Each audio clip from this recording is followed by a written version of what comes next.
Hi everybody, today I'm going to show you how to change the units of measurements on the Q server.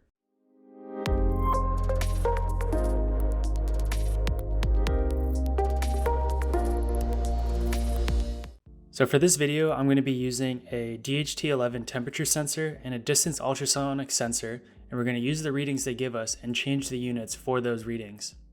So I already have the circuit built, the builder base is paired, the firmware is uploaded, and I've already created the app. What I'm going to do is just click start and run, make sure they're mapped properly. And then once it's running, I'm going to go over to our dashboard. As you can see here, the distance sensor is giving us readings in inches. So if I move my hand, data will change.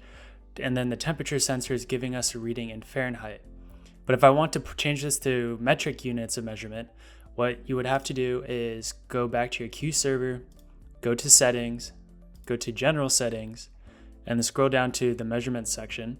And then you can select between imperial and metric. I'm going to select metric.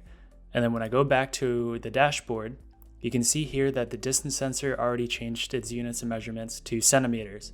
And the temperature sensor will also change its units once it gives us a new reading. And there you go. That's how you change the units of measurements on the Q server. Happy making. We hope you enjoyed this video. Check out the rest of our videos. Remember to subscribe to our YouTube channel and click the notification button for updates. You can also follow us on social media. Thanks for watching.